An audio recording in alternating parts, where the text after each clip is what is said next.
Really, what this was about was winning an election. It wouldn't surprise you to know that the dockyard at Adelaide played a rather significant role in the early decision to change course.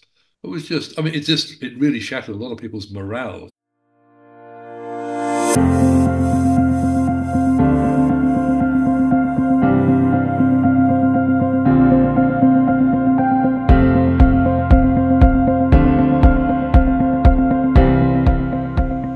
Hello and welcome back to The Focus. In today's episode, we dive deep into the turbulent waters of international defence deals and national sovereignty with our returning guest, Andrew Fowler. We'll unravel the story of a significant global agreement that sent shockwaves worldwide, the scuttled submarine deal between Australia and France. How did a promising partnership descend into diplomatic disaster? And what does it tell us about the murky depths of global politics and the high stakes of military alliances? Join us as we explore the submarine fiasco that sank Australia's sovereignty right here on The Focus. Andrew, welcome back to The Focus. Thank you. Andrew, you've just released your new book, Nuked, the submarine fiasco that sank Australia's sovereignty. Can you provide a brief overview of your book and what prompted you to write about the collapse of the Australian submarine deal with France? Well, what led me, John, to embark on this voyage was the sheer enormity of the program itself, the secrecy that surrounded it, and the fact that it was used as a political wedge against an opposition party. So it seemed to me that a defence procurement operation should be procuring material to defend Australia. And it seemed to me at the time that I embarked on this investigation that really what this was about was winning an election. And the secrecy that surrounded it was the thing that drew me closer to it, because I think as a journalist of several years standing, where there's secrecy, there's usually a reason for secrecy and there's a story behind it. And I thought the Australian public had a right to know where their money was being spent, because this wasn't just a few dollars. This was the biggest defence procurement event that we'd ever undertaken, to the tune of up to $368 billion. So, Andrew, what key political dynamics within the Liberal National Coalition involving Tony Abbott, Malcolm Turnbull, and Scott Morrison influenced the submarine deal's trajectory? Well, its trajectory was kind of not in a straight line. It was actually kind of zigzagged, and it wouldn't surprise you to know that the dockyard at Adelaide played a rather significant role in the early decision to change course, because Abbott wanted to buy Japanese submarines, conventionally powered submarines, off the shelf. And the problem was the party, that's his party, didn't like the idea. They wanted to provide an industrial base in Adelaide, and it's that ongoing argument about how we actually deal with our defence procurement. So he then moved to say, okay, well, what I'll do is I'll set up a competitive evaluation process, and we'll get those submarines, the best ones, and we'll take a look at it. But by then it was too late, and no one really trusted Abbott, and so he was rolled by Malcolm Turnbull, who took over the competitive evaluation process, a very clumsy word, clumsy phrase, and set out to discover which submarine might be the best. And would it be the Japanese sub? Would it be the German submarine, or would it be the French submarine? So I remember those halcyon days well because my company had been involved with the Royal United Services Institute of Australia, and we put together a sub summit back in 2015. And it was all about trying to see what the various contending submarine designs were all about. My colleagues in the RUSI managed to pull together a very senior team from Japan. We had a couple of rear admirals who were Shinzo Abe's men who came out, and they had done something rather historic. For the first time in Japanese history, they promised to build their submarine, the Soryu class, here in Adelaide, which kind of broke a lot of preconceived notions about the Japanese boats because, as you rightly pointed out, Tony Abbott was the one that was championing the notion of buying the boats directly from Japan and cutting out the ASC middleman entirely. But as a South Australian, I knew that that wasn't going to fly because, of course, there were so many local interests that wanted the submarine plant to continue because, well, it was in our national interest for such a thing to continue. But yeah, the politics surrounding that whole episode was unbelievable. Suffice to say, when those two rear admirals came out, one tried in sort of naval technical terms to explain how they would have actually retrofitted the Soryu class, which was an existing Japanese design, to suit Australian standards. And, just at that point, we'd not worked with the Japanese before, but they would have made whatever was necessary to make that thing work. It would have been their first capital equipment sold to another country. So it was pretty historic just from the promise alone. Had it come to fruition, wow, we would have been in a totally different place. But, it wasn't meant to be. No, that's right. And also the Japanese boat that they put forward, because they hadn't got a history of exporting their arms because of the history of the pacifist constitution, etc. They were a Yep, little wary of putting their best foot forward. So when it yep, came to the CEP, that rather clumsy phrase, mm, the three boats that were up, the Japanese hadn't really put their best boat forward, I'm told, by David mm, Gould, who was the UK expert who'd worked for the Defence Department in the cabinet and been involved in counter-terrorism, a very, very well-respected person. mm, And he came in and looked at the three boats and said, "Well, look, you've only got one boat here that wins, and that's the French boat." yep, And the Defence Department said, "Well, what about the German boat? I mean, surely, the German boat's a really good boat, isn't it?" And mm, Gould said, "Well, what makes you say that?" And the Defence Department guy said, "Well, look, they're actually going to give us the intellectual property rights, and we can have them forever. Whereas the mm, French, they're not going to. They'll let us use them, but they won't actually give them for sure forever. And we have to work under licensing with them." And Gould said, "Well, why do you think that is?" And the defence guy says, "Well, I don't know. I mean, the French are just being whatever too stingy to us." He said, "No, no. The point is, the German IP isn't worth a pinch of salt, and the French one is absolutely the crown jewels of stealth technology. It's by far the best boat, and that's the reason that they won't give you access, without it being a license, for those particular stealth capabilities, including the propulsion system, which is apparently very quiet."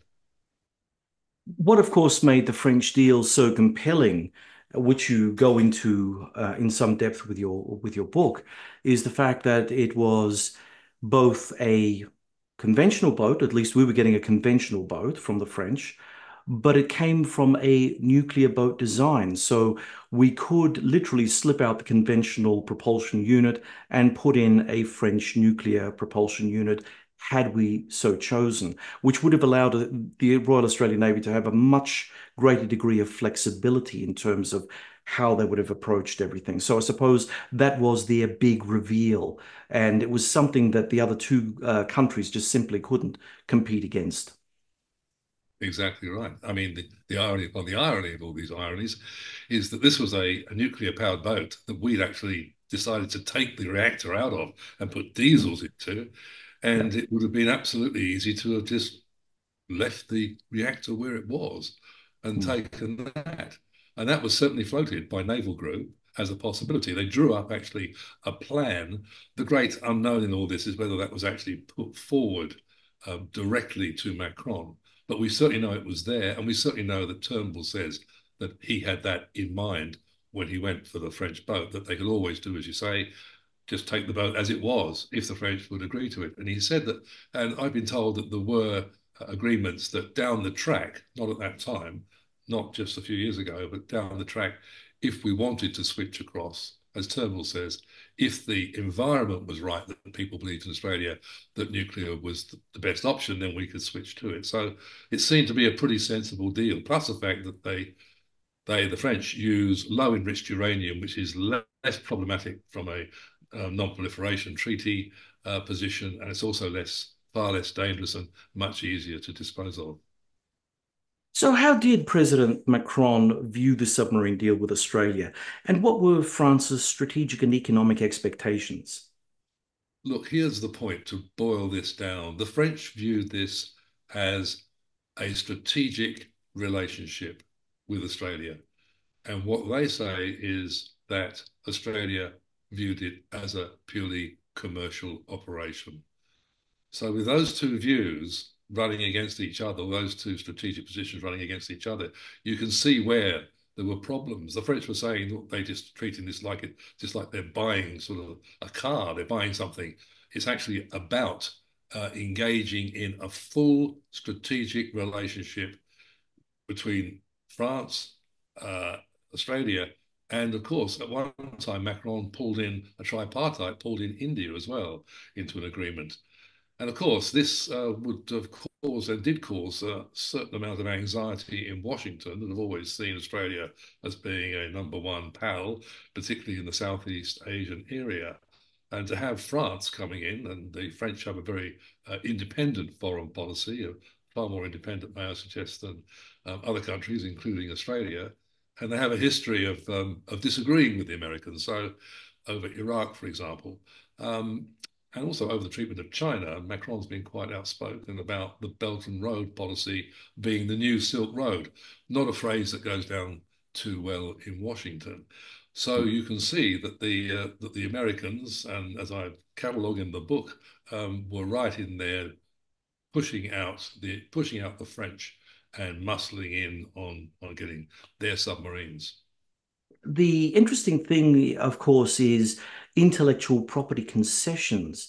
You know, Australia's an island continent, and I'm sure that most of our audience will understand the strategic necessity for being able to develop as much of foreign technology here as possible. So when it comes to deep maintenance, we can do that to our own boats without having to send it off to France or sending it off now to the United States, for instance.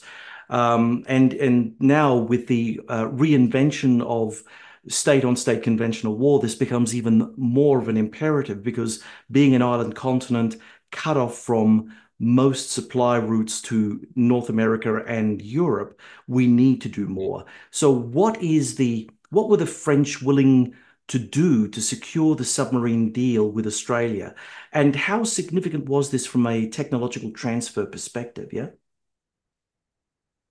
The technology transfer went as far as sharing the very, very secret um, propulsion system mechanism that drove the boat. Now, the detail of that is so secret. When I was talking to David Gould in London about this, he said he couldn't talk about it, but I confirmed it elsewhere. That was the heart of it, to actually allow Australia to have access to the propulsion system and all that entails that powers their nuclear strike force was a real good get. Now, how much Australia will be able to use that outside, I think is questionable. I don't think they had the right to do that. But the learning you get, as I think they say the phrase is the know how and the know why. That would have been passed on to Australia. The other thing, which is a lot more straightforward, is that they shared the system by which the French make the steel for their boats. They've already shared that with an Australian company, and they gave them the right to make the steel under French to French standards, um, using Australian iron or Australian steel. Now you might say, well, hang on a second, I mean, Australian steel is pretty good, but of course the fact of the matter is that the steel that the French use is also used in the British nuclear submarines. And so this steel is for the hull, protected hull is the best in the world. So we had access to that technology, and I think that a company in Australia, actually, I think it's based in Port Kembla. I'm not sure, can't quite recollect, but that company has the secret ingredients to make this steel now, which is it's a big thing to have. So from that would have developed obviously other industries, other systems. We've been involved probably making a steel for other French boats in the future, maybe in Adelaide, for sure. So those are the things that would run from it. Just by the way, as you probably know, the major cost and the major intellectual property, apart from the shape of the hull and all the rest of the bits and pieces, is the weapons guidance systems and the communication systems. And those, of course, are Americans. So billions of dollars of this deal were actually going to the United States anyway. Look, I hate to beat my own chest, but I will. I got my PhD in Australian Defence Acquisition. And when you talk about, the Americans and what they were going to be giving to Australia to make the French boat interoperable with the Navy's order of battle, but also interoperable with the US fleet, there's this little thing called ITAR, the Mm. International Traffic and Arms Regulations. It's Yeah. a real boondoggle of a thing, but what it effectively does is it protects American IP from being leaked out to third parties. It's a very strict proviso on pretty much all American high-tech equipment that gets sold onto third parties. Now, of course, yes, you're right. The Americans would have given us the fire support system or combat support system and various Yeah. other systems and sensors. But they were very uncomfortable about putting it onto a French hull because I don't know, but for a member of the Western Alliance, the French and the Americans seem to distrust each other quite a bit. And in terms of ITAR, I don't think that they even trusted the Australians from keeping all of America's IP, in that sort of Well, sanctified, rarefied area. Can you say something about is that? it not is it not right? Is it not right that the French, and I stand to be corrected on this, I thought the French submarines use the I think it might be Lockheed Martin system in their weapons system. I think that they actually use it. So a whole bunch of this money, and I was talking about the money, not so much the technology. Oh, you're right, ITAR. I mean, I think they passed some laws in Congress to ease the passage of the transfer of technology. Yeah. But the money goes to the Americans. I mean, a large slice of it. And we get to make the hull, and we get to make and we get access to certain technological benefits. Mm, Um, but it's really, you look at the reactor. The reactor is going to be dropped in France. I mean, certainly it's mm. going to be. We won't even, I don't think, be involved in any. I would have thought high tech, highly enriched uranium propulsion systems for the United States. So it's less problematic for the non-proliferation treaty, so I'm told, to be dealing with the French with low enriched uranium. So that system may well have allowed Australia to be involved in putting reactors in here eventually, but certainly not high enriched uranium that powers the American boats. So the avenue towards a nuclear future would have been, I would have thought, easier with the French than it was with the Americans, which makes you ask the question, well, why did they go that way? It was had nothing to do with acquisitions and nothing to do with submarines and everything to do with the strategic alliance that the Americans fear they were going to lose complete control over if the French were involved in the South Pacific or the Indian Ocean, Indo-Pacific. Well, which is really strange, coming from a post February 2022 climate as we do, you kind of think that it would have been in America's interest to strengthen the alliance, and by doing so, let the Australians and French collaborate any which way they like. It's going to be in America's interest anyway. If they end up having a really unique boat, it's going to help with whatever the Americans are going to be doing in the Indo-Pacific anyway. I mean, I understand America's paranoia, but I think it was really a misplaced paranoia to a great degree, right? Absolutely, I think it was too. I mean, they work, the NATO works with the French and the French work with the Americans. They don't always agree, but sometimes it's a good Mm. idea to disagree with the Americans because believe They sometimes make mistakes. they make mistakes. I mean, look, I make mistakes. We all make mistakes, and but when Sure. you have a hegemonic power like the United States, it just when I talk to military people who tell me this, I had no first-hand experience, but they do tend to just kind of want their own way, and their own way sometimes leads them into trouble. They need to listen to other people. I think the French would be good to balance it, but that's clearly not the way that Washington saw it. And I think that one of Yeah. the things that came out of it, came out of my investigation, was that the absolute falsehood that the United States believed that France had been told, that Australia had told France, and that, that the ALP were kind of okay, and I mean all this nonsense that was put out there, which was just swallowed hook, line, and sinker by our media, by my old colleagues and in the Fourth Estate, and there was no pushback on this idea that maybe um, uh, it was just a way in which the Americans could get their own way rather than having to deal openly with the French. I mean, they wondered why they got their ambassadors pulled out of, maybe they didn't, but they said they did, out of Washington and Canberra. Well, it's no wonder. I mean, it was a truly unnecessarily shocking way to behave. And Morrison at the heart of it, the man with 5 secret ministries, and now he had sort of a secret. He'd actually divided the Defence Department in Australia into two segments. One was the French submarine segment, the other segment was the American one. It was just, I mean, it really shattered a lot of people's morale inside the Defence Department. So if you want to actually get people working together under this very stressful environment as things change in our region, this is not the way to do it. You should be straightforward with your military people and take them into your confidence and tell them. Even tell the Australian public what you're up to. Even tell the French we're looking at something else. That's what Morrison Sacre said. bleu. You can't do that. Morrison said, he told Macron, these submarines are not fit for purpose.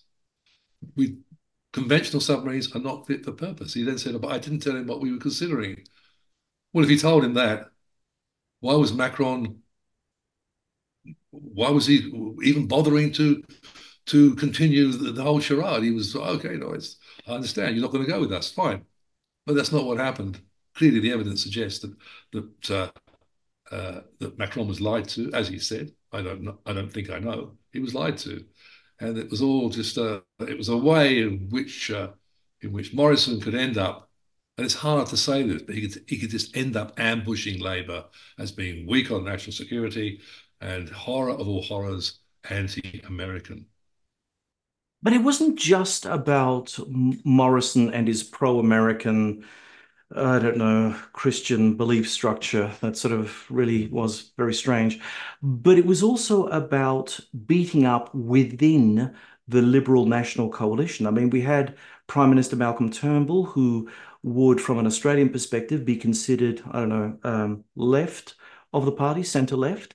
Yeah. There was that internal friction between the right of the party, the hawks on China, as well as, the centre left, the more, I suppose, chilled version of the party.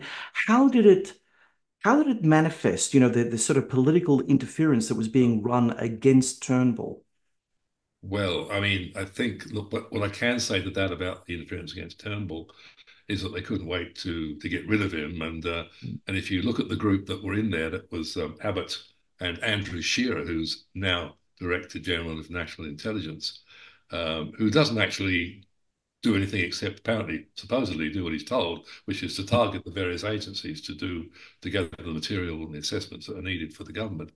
But he played a significant role in opposing um, the French submarine in the first place. Once the announcement was made, he wrote an article in which he said that the French did not share the same strategic requirements and alliances that we did, that Australia did. So he nailed himself to the mast there, saying he was opposed to it. And he was then the person that Morrison sent to Washington to negotiate this secret deal. Um, in and out of the large building, the Eisenhower building next to the White House. You can track it online and see when he went in and when he left, as the calendar shows you. Um, and uh, and that is part of if you like to trace it right back, it's part of the Howard ethos of drawing, of which he was, by the way, a security advisor to John Howard, Andrew Shearer, is to draw Australia in closer and closer to the United States. Paul Keating called these people Austro-Americans. Now, I mean, that might be a little bit too far. And some people call them Austrians, so Australians rather. It's the other way around. A bit too far. But certainly, you track it back to Howard, you track it back to his love affair. I mean, if Menzies had a love affair with the United Kingdom, Howard had a love affair with America, and it's that arc, that trajectory that takes us through all the way to the present day, to the deal that was done involving Andrew Shearer, who rose from being a security advisor to the head of national intelligence. I'm John Bruni, and you're listening to Sage International's The Focus podcast. From Sydney, we're speaking with investigative journalist and author Andrew Fowler about his new book, Nuked, the submarine fiasco that sank Australia's sovereignty. Andrew, critics have argued that the French were backtracking on the promised 60% Australian content on the proposed short-fin Barracuda-class boats. How valid were these criticisms, and how did they impact on local industrial sentiments? Look, that there was no agreement in the original strategic agreement for any percentage of money to be spent on local industry.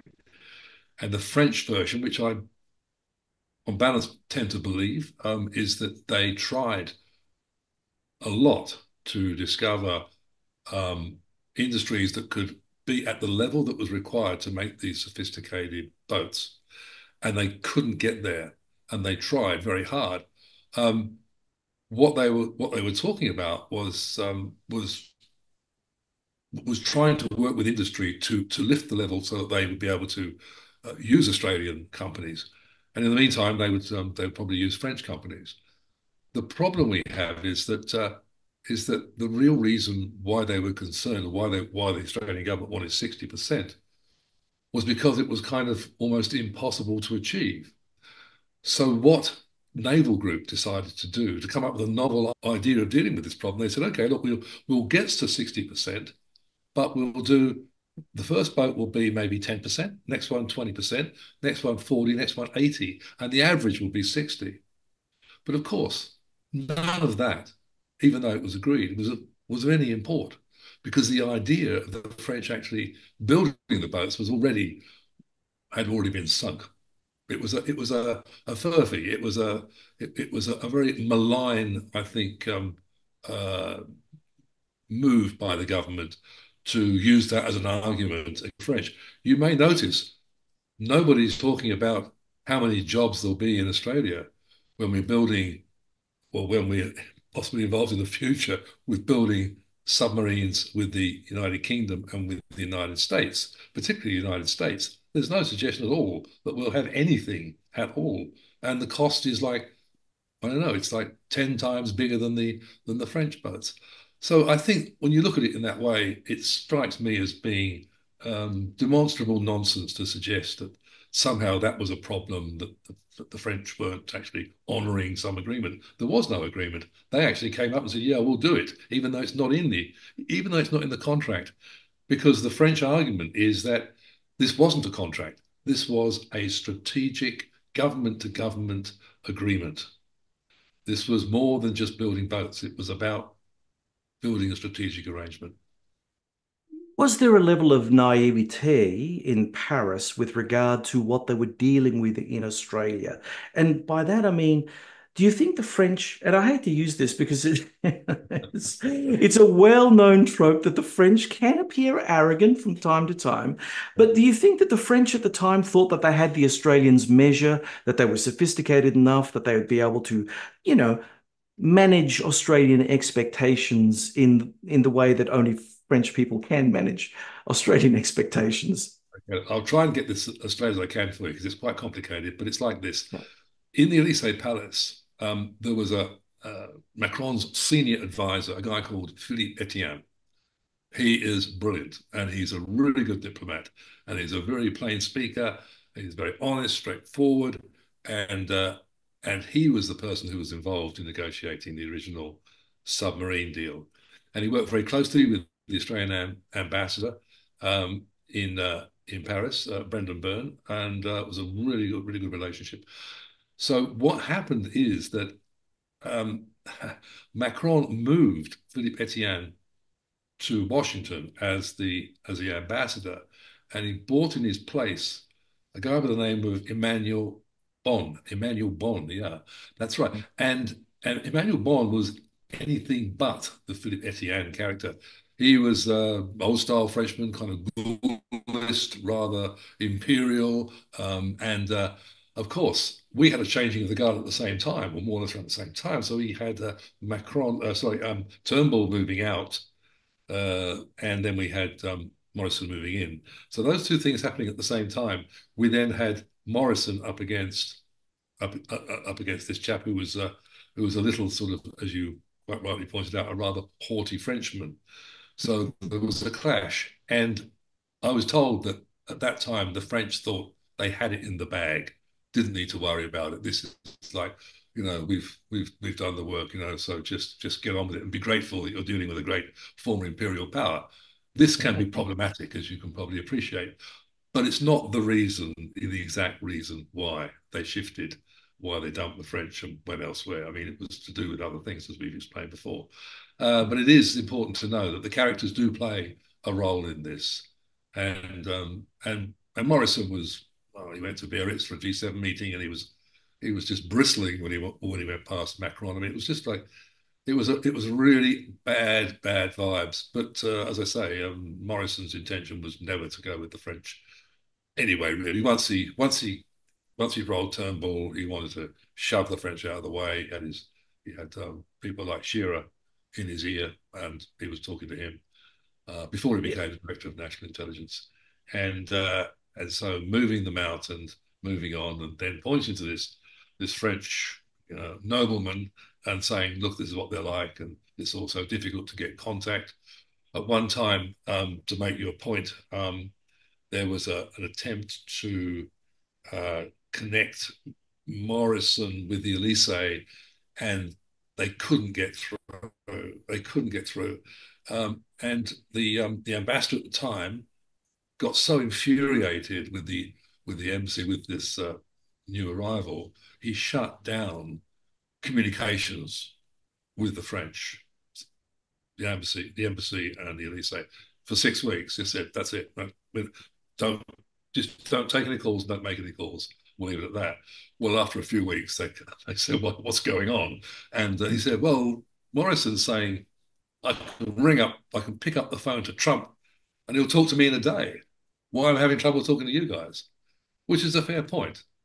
It's a fair point.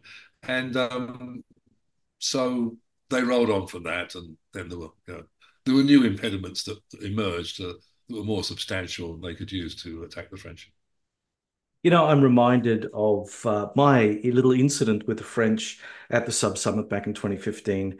The French didn't send any senior delegate to the Sub Summit. I think at that time, thought that they had the upper hand and they didn't have to convince the Australian government nor industry reps that of anything, basically, that they had the best design. C'est la vie. So that was this. Well, when on the second day we brought out the Japanese admirals and they dropped the bomb, you couldn't have heard a pin drop in the audience because everyone thought that the Japanese bid was so tied with Tony Abbott's wanting to have the boats built in Japan that when the two rear admirals came out with Shinzo Abe's imprimatur and said, "No, we will build those boats here in Adelaide and we'll tell you how." It was just amazing. So the German delegation was scrambling for an answer because, again, they themselves were rather arrogant and thinking that they were the second ones on the block, but very close to the French. They didn't expect the Japanese to pull a swift one like that. But then there was this young kid, and I think he would have been in his, I don't know, early 20s, pimply faced.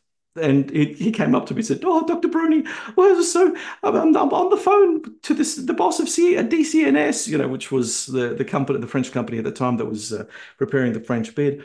And he said, "Oh, look, we humbly apologize for not sending a more senior person than myself." I mean, that poor kid must have been the local cleaner or something. I don't know. He certainly didn't have the street cred to be at a place like that. And ironically, we had France 24 cover the whole damn thing. So you would have thought that the French would have sent out somebody. But, at that time, the skulduggery was already in play, I suspect. Yeah. Good point. Mm. You know, speaking of cultural issues, in your book, you discuss about the cultural differences between, the way the French build submarines, the way that Australians operate. Then there are things like, the way that work is being done, that, the French like their lunches. The Sure. Australians can't really get in the way of that. And the French would always run their meetings 15 minutes over the allotted time because they like to make sure that everything is all done the French way. How big an issue was this? And had we continued with the French, would we have bedded ourselves down in this system, or would the Australians have always butted their heads against the French and their way of doing things? Look, it's a very, very good question. Obviously, it's difficult to answer that question because it is hypothetical. I would Yeah, have thought that the French, once they identified the problem, actually did do their best to deal with it at a practical level. They had a book that they would, because they sold a lot of stuff overseas, so they'd sort of work out what the cultural differences are. And the big mistake they made, I mean, they'd sell to India or they'd sell to another country that have how do the Indians do things, what do they do, what's their cultural work practice, etc. One of the problems they had at the beginning was they actually thought the Australians were like the English or like the British.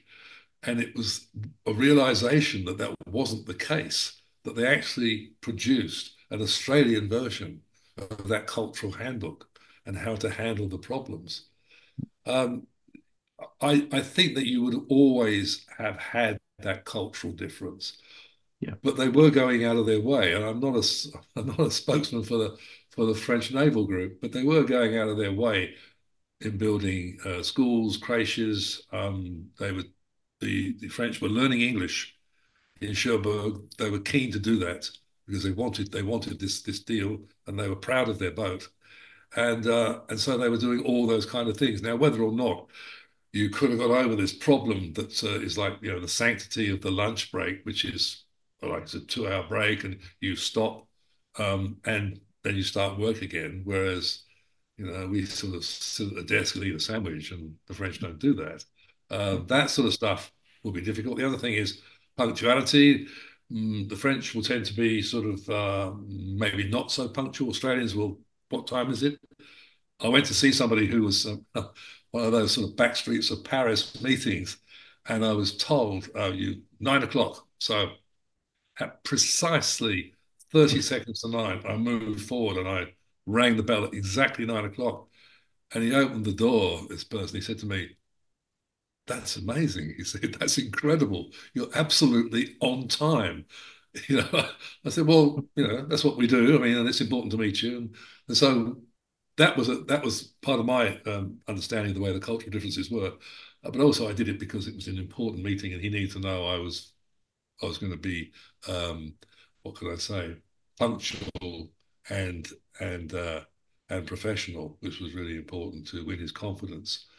Hmm. Um, the other issue of Aussie on the other side is to be that they might be punctual, but my understanding of it is at times they'll say, "How do we solve this problem now? Well, why don't we have a go at doing that? Let's just do that now, and then if it doesn't work, we'll fix it up later. We'll make it work. It's a work in process. We'll work our way through this." The French know they will debate everything down to the last centimeter or even less than that, Hmm. and then say, "Okay, bang, now we'll do it." It's what the Russians say is measure 7 times and cut once. I think the French probably measure 70 times and cut once, which would get in the way of some of the Australian work practices, which are just different. They're not better or worse, but they're just different. Yeah, yeah, for sure. Indulge me in a bit more hypothetical stuff. Had Australia continued with the French submarine deal, Andrew, would it have enhanced Australia's sovereignty, or would it have just replaced American influence with French? Look, I think there's no way that you can replace American influence with French in this country. It's impossible. The amount of hardware, that's owned by the United States and at times is co-used by Australia makes it's impossible. There is no real um, way to escape that over the short term. Over the long term, yes, there is a possibility of doing that. Um, I don't think that France would have had the kind of clout that America's got here. I think culturally and also just physically and strategically, the way that the two countries now have interchangeable um, military systems. So it's really in lockstep. And I think that the idea that um, there would have been more independence. There may have been a degree of independence. I mean, had Macron's tripartite arrangement with France, India, and Australia got up, he mentioned America in passing, but that would have actually swung things around. It would have been a more interesting configuration from an independent point of view. I do think that this was the last hurrah of any sovereignty that Australia had in its strategic defence and foreign policy. I You don't said some, oh, sorry, you said some interesting things in your book with regard to Malcolm Turnbull, because, he did push the French submarine boat very strongly. And it may be because he himself is very independent minded, both in the Liberal Party and just as a person of politics. He was part of that Republican movement. He saw Australia being more robust, shall we say, and by that we could infer that that may mean being able to say no ever so often to the United States.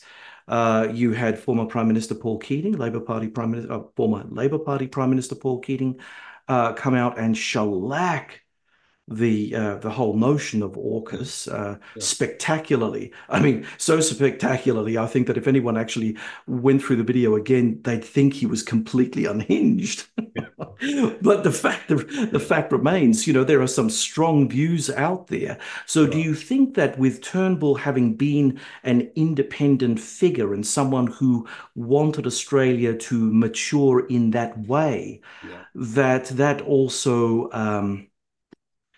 that actually was a motivation for him to continue with the French bid, because he saw that acquisition as something to fulfill Australia's sovereignty at the strategic level. Look, I think that there's certainly an argument that you can put up in that way. But the problem with it is that the French boat was chosen after this competitive evaluation process, and it was the best boat. It just also happened to be, by happenstance, something which gave you some leverage against the United States and gave you a degree of independence that you certainly wouldn't have if you just went with the Americans. And I think that Turnbull's role coincided with the selection of the boat. I think he was enthusiastic because he's an independentist and because he was a co-founder of the Australian Republican movement. I mean, he took on the British establishment with a spy catcher case and won. I mean, he is a fair dinkum Australian independentist, and what's happened in politics, of course, is that anybody who stands as an independent Australian is now seen as being, according to the Liberal Party, kind of on the extreme left, as though being a nationalist and a national independentist somehow puts you politically to a left of centre. Hmm. But to answer your question, had he, which is hypothetical, remained in power, had the French vote been accepted, I think there would have been a degree of independence, a degree. You wouldn't have lost, I think, all of your sovereignty. I don't think you've lost it all, but there's not much left. There's not much wriggle room now. We're in with the Yeah. Americans. We can look. Two people in the United States. Kurt Campbell was one of them. Uh, he said, as did Chuck Schumer, Senate leader. He said, "Don't worry about the boats. They're ours anyway. Don't worry about the boats Australia's getting. We need 66 boats to contain China. If we lose three, don't worry about that loss. It's not a loss because they're with our mates, and we'll use them anyway." So that that kind of shows you the view from Washington about how we are like an appendage to their military.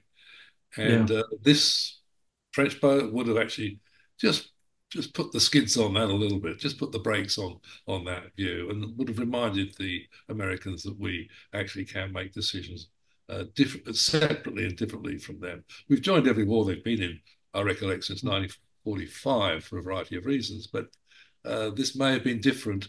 And it may well still be different that Australia will not be engaged in any war with China, but it'll be a very difficult get out of, not just about the submarines, because they'll be used anyway, however the Americans want to use them, but because of the infrastructure we have which supports the American war effort. Andrew, can you discuss the complexities and International Atomic Energy Agency's concerns regarding a non-nuclear power like Australia operating nuclear-powered submarines? Now, under the old regime, when we had the French deal, the French, had they been so inclined, would have offered us low enriched uranium nuclear-powered propulsion. Under the new AUKUS arrangements, we'll be going with the American and British version of high enriched uranium nuclear power. So, what is the difference between the two, and why would the IAEA be concerned with the likes of a little country like Australia going down this path? Well, look, I'll take you to Washington on this. I had a I had a briefing from somebody who allowed me to use the information but not to name them. And I asked them, who owns the boats? And they said, we do, Australia. So I said, so, okay, who owns the reactor? And he said, we do. I said, who owns the highly enriched uranium in the reactor? And he said, good point. We're working on it. So that was the issue. And that issue is central to the problem that we have. I mean, apart from all the who owns the boats, I mean, this stuff is bomb grade material. And as a signatory to the NPT, we are not allowed to have possession of that.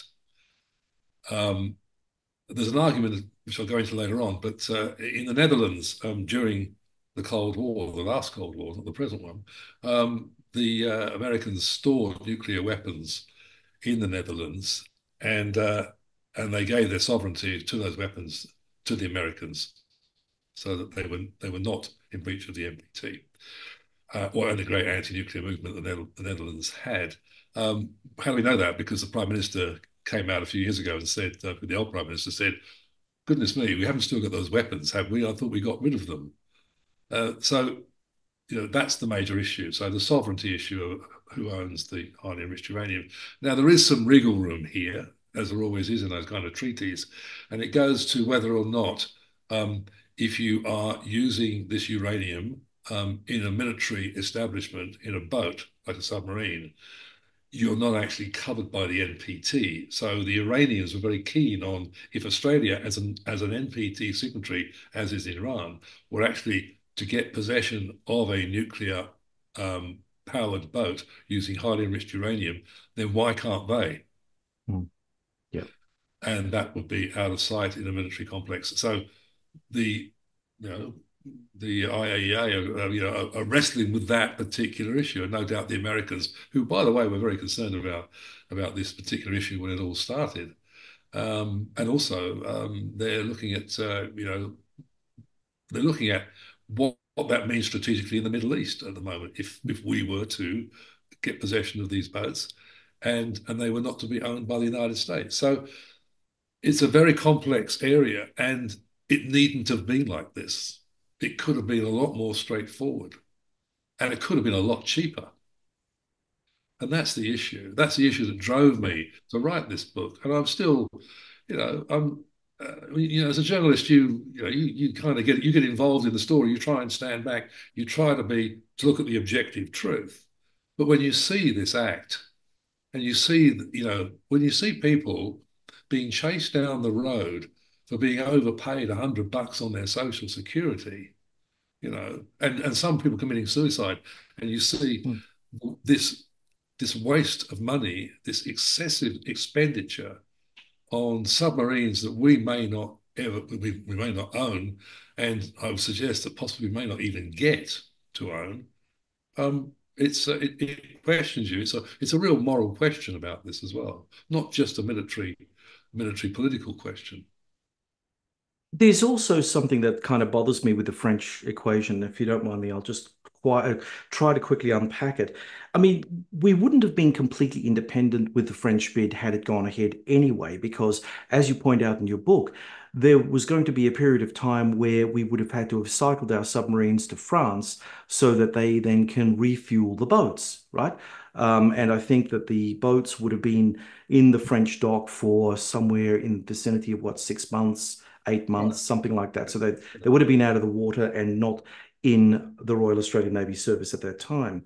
Yeah. So if France, for instance, had a problem with Australia joining an American military operation and they had two or three of our boats being refueled, what's to say that Paris would have just said to the Australian, the diplomats and, well, those boats, we don't like the way that you're playing with the Americans over that sensitive point called China. We're going to deny giving you spare parts. We're going to go slow on refueling the boats.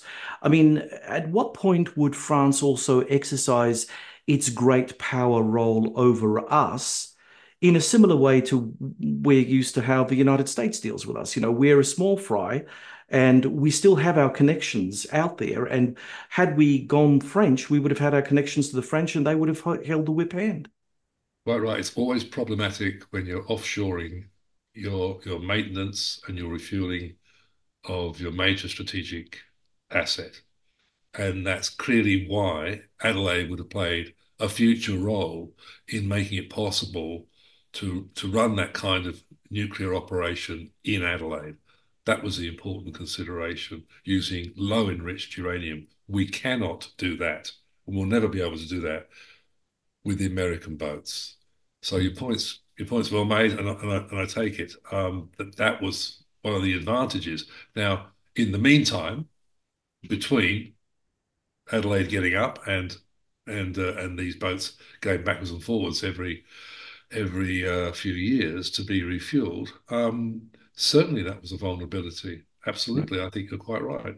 One of the reasons why you need to have a strategic asset that's based here and can be serviced here, because of the sea lane problems and the supply lines and all the rest of it that we learned so much about during COVID, and Japan learned about in the Second World War. But so you do have that problem, but of the two, the bigger problem is clearly the United States, because I wouldn't think that France isn't. I mean, what would be in it for France to stop us from going with the United States? It's a bit of a double step, whereas it's a single step for America to say they want to use the boats to quarantine or to attack China.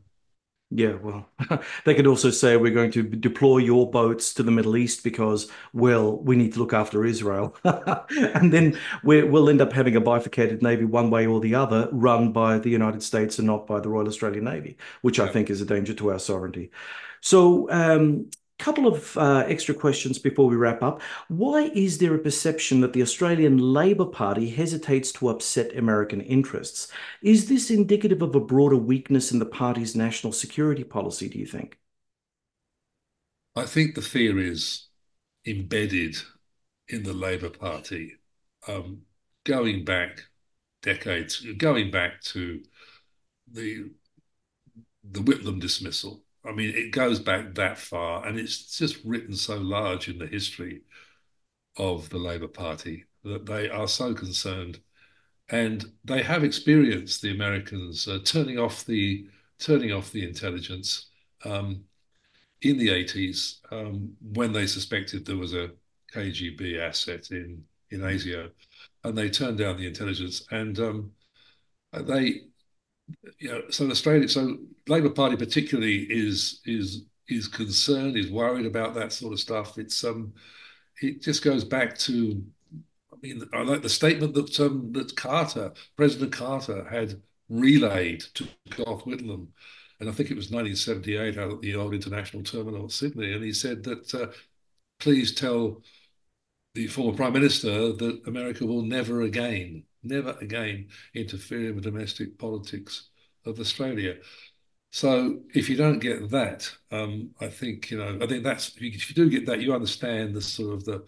It's not really paranoia; it's an understanding of how powerful America is. I mean, America is an extremely powerful country to deal with for the European Union, let alone a country of 20 million, 26 million people. Particularly now as we're in this sort of in this area of the world which has become so important to the United States. So they, I think, have every reason to be concerned about the way the United States might behave. And that certainly is what made them jump. And Morrison knew this too. He knew that by dropping in this at the last minute, you asked the question, why did he drop it in? What was it? Less than 24 hours before the announcement of AUKUS, and it was done to ambush. Why did he think it would ambush them? Well, he hoped, in fact, I'm told, that Albanese would have rejected it. Then he could fight the election on like a khaki election, anti-American election. Don't forget, Morrison and the Fourth Estate's newspapers, television beat the drums of war in the period leading up to this decision to drop the French. We were to be terrified. We were to run to Mother Washington to protect us from the evil, the old trope about the yellow peril. This is all stoked up in people's emotions, and so then he comes up with the answer, AUKUS. I mean, that's how I think politically putrid this whole thing is. But Albanese must be grating under the fact that he has to continue with the whole AUKUS play now because it's now a done deal apparently. Now, of course, that there is a caveat here, and the caveat is we don't know whether it's a done deal if we have another Trump administration. If we have another Trump administration, Trump being isolationist and it's all about American jobs, America first, maybe he thinks, well, those Australians can have our submarines, but they'll be built in American shipyards.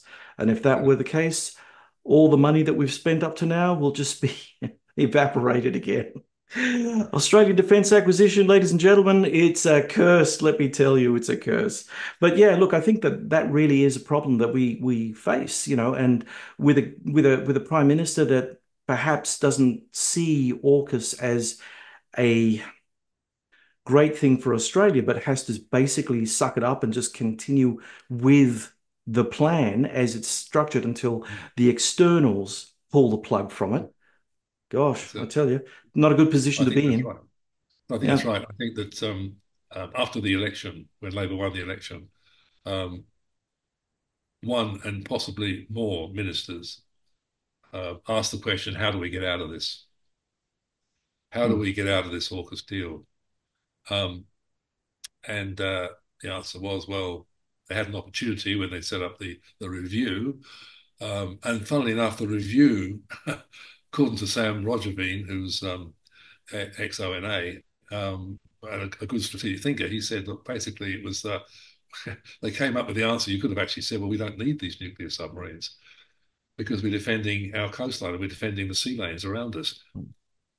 Yeah. What, of course, David Gould said, the UK Under Secretary of Defence said, was that the reason we had these boats was because they were fast and they could go up to the coast of China and work with the Japanese and the Americans. So that's the reason why we got them, to be with the Americans, to contain, and you may say go further than containing China. Um, I mean, it's extremely dangerous what's happening up there on the coast. We're dropping sonar buoys, we're tagging Chinese submarines off their coast. It's like playing mini war games off the coast, off the heads of Sydney, in their territorial area, and we claim it's international waters, and it's in the economic zone, but it's not within inside their limit. Um, but India and Indonesia don't like the use of military boats and ships being used for military purposes when transiting what we call international waters near their through their archipelago.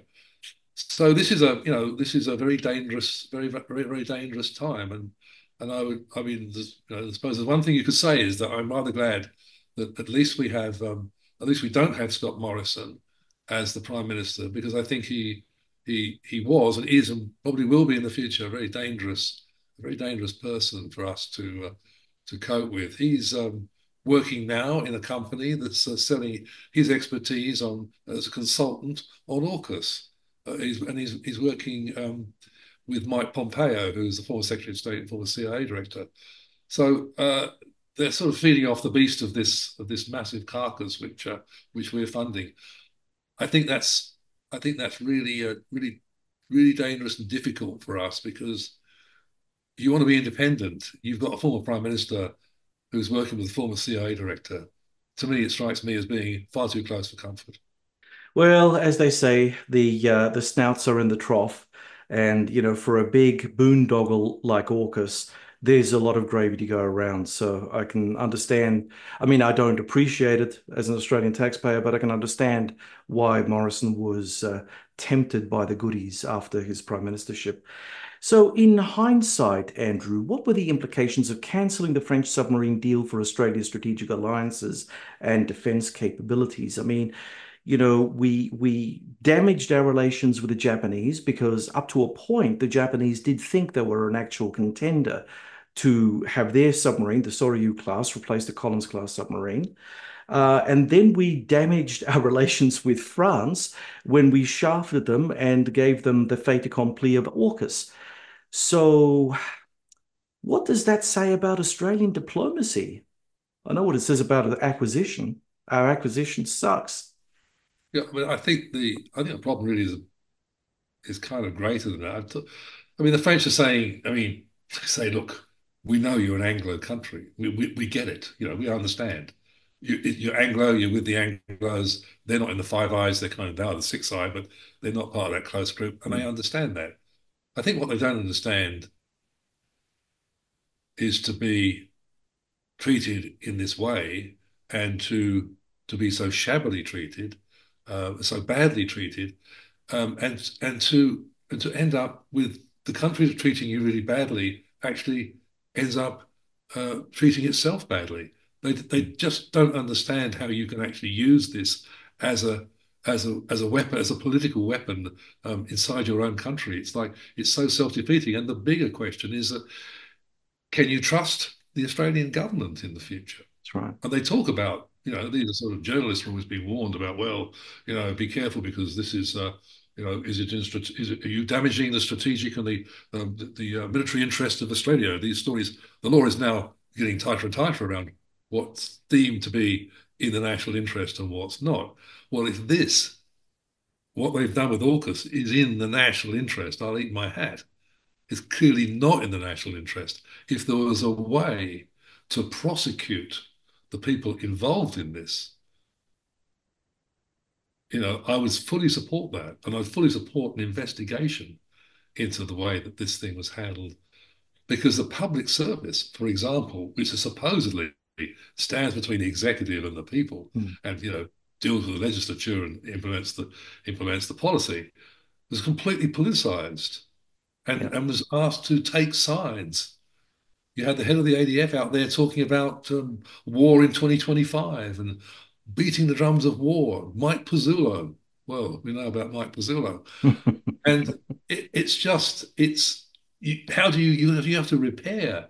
Labour is, I think, now trying to repair the public service, and introducing a way of not tenure, but certainly getting rid of outside um, advisors to the way that the other side, the Liberal Party, had. But going to that central question, I think the politicisation of the public service, I think the amount of money that was wasted, I think the secrecy, there should be an investigation. The problem we have is, of course, that both parties are in lockstep, Labour and the Liberal Party, National Coalition. And just as the coalition sacrificed Australia's sovereignty to win an election, to wedge, Labour too did the same thing, sacrificed the sovereignty and bought a dud. Andrew Fowler, thanks for joining us again on sharing your insights on the focus. Thanks, John. From Sydney, that was investigative journalist and author Andrew Fowler. Thank you for joining me, John Bruni, for today's episode with Andrew Fowler. Check out the links in our show notes to learn more about Andrew and connect with him on social media. If you want a copy of Andrew's book, Nuked, please contact Melbourne University Press, your local bookstore, or your favourite online purveyors of the written word. It was a thought-provoking read. What do you think about Australia's strategic sovereignty? Has it been compromised by the country's commitment to AUKUS? Let us know in the comments section. If you enjoyed this podcast, please subscribe to our YouTube channel. It's a free way to support us. You can also subscribe to the podcast on the Ozcast network, iTunes, and Spotify, where we would appreciate your 5-star reviews. Do you have any comments or questions about the podcast? Post them in the comments section on YouTube and I'll do my very best to respond to as many of them as I can. My thanks as ever to the producers of The Focus, Malcolm Hughes and Neil Smart. Please stay connected with us on social media. Follow me on X at BruniDoctor and follow The Focus on X at TheFocus_Sage. From Adelaide, South Australia, you've been listening to The Focus.